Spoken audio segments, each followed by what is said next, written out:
Se tu tem um Onix, uma Tracker ou uma Montana, te prepara. Esses motores têm um problema sério de projeto, que pode trazer um baita prejuízo e não tem ninguém falando sobre isso.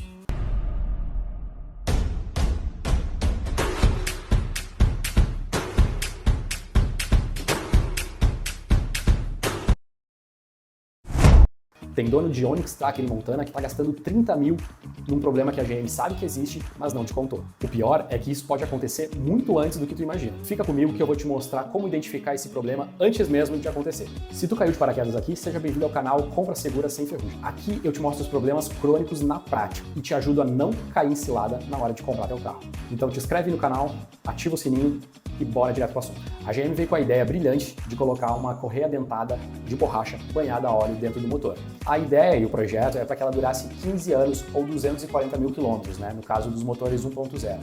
Só que na prática não é bem assim que acontece. Com o tempo, essa correia começa a esfarelar e começa a soltar pedacinhos de borracha que vão entupindo partes importantes do motor, como o pescador do óleo e a bomba de vácuo. E o que acontece quando entope o pescador do óleo do motor, por exemplo? O pescador ele é responsável por pegar o óleo no fundo do cárter e mandar para a parte alta do motor. Então ele mantém o motor sempre lubrificado. Se entope, para de lubrificar o motor e aí pode fundir teu motor. E fundindo teu motor, já era. Antes mesmo do motor morrer, o carro começa a apresentar alguns sintomas, entre eles o pedal do freio fica duro. Isso se deve porque a bomba de vácuo está entupida e ela é uma peça fundamental na assistência ao pedal do freio. Agora se liga nos sinais que teu carro pode estar dando, indicando que a tua correia está indo para o saco e age antes que seja tarde demais. Pedal do freio duro, luz do óleo piscando no painel, motor falhando ou fraco, barulho metálico estranho.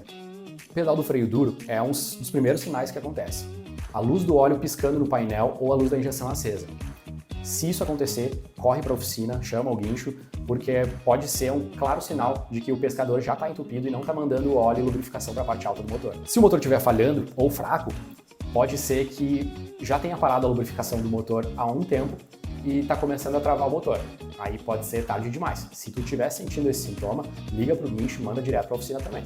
Agora, se tu ouvir um barulho metálico estranho, um barulho mais alto assim, aí quer dizer que a correia pode ter arrebentado de vez e atropelado todas as válvulas do carro, e aí o BO é gigante. Agora, o que a GM fala sobre isso? No manual está escrito que a correia dentada deve ser trocada após passar 15 anos ou 240 mil quilômetros, mas na prática a gente tem visto que tem durado muito menos do que isso. Mas uma informação importante é que a GM aumentou o prazo da garantia para 240 mil quilômetros. Então, se a tua correia arrebentar antes dos 240 mil quilômetros, a garantia cobre. Mas atenção, só cobre se tu tiver feito todas as revisões certinho na concessionária. E não é só a troca de óleo e filtro, são todas as revisões mesmo. Perdeu alguma revisão? Já era. É um motivo suficiente para eles negarem a garantia da correia dentada. Agora que tu já sabe do perigo, bora falar do que tu pode fazer para não cair nessa cilada. Troca de óleo sempre no prazo correto. Se no manual diz 10 mil quilômetros ou um ano, antecipa essa troca. A gente precisa falar também sobre o uso severo do motor. Tá? Então, o uso severo do motor, se tu anda pouco, liga o carro, anda 5 minutos e já para, isso é uso severo. Se tu pega congestionamento, isso é uso severo. Se tu anda com o carro sempre acelerando um monte, esticando um monte as marchas, isso é uso severo também.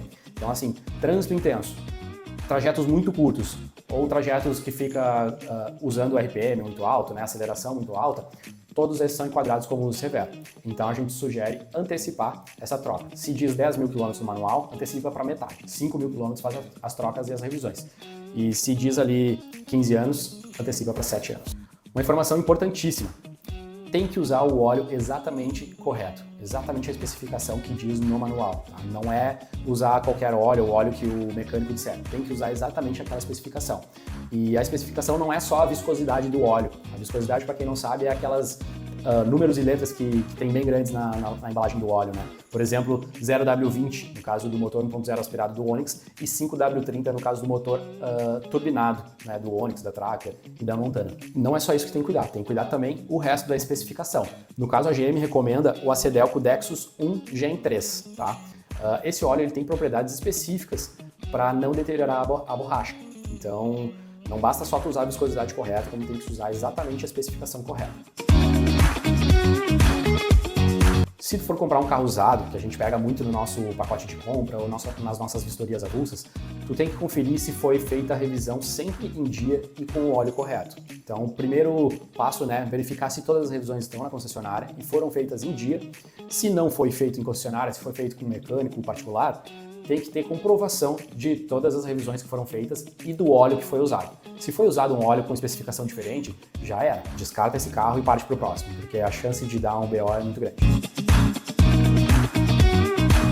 Se tu tem um carro desses e não sabe olhar ou não quer olhar, pede pro teu mecânico de confiança, seja ele na concessionária ou mecânico particular, pede para ele dar uma olhadinha como é que tá o estado da tua correia dentada, tá? Para eles é bem barbada de fazer isso e pode te poupar de um gasto gigante. Faltou alguma informação aqui que tu saiba sobre esse assunto e a gente não comentou aqui?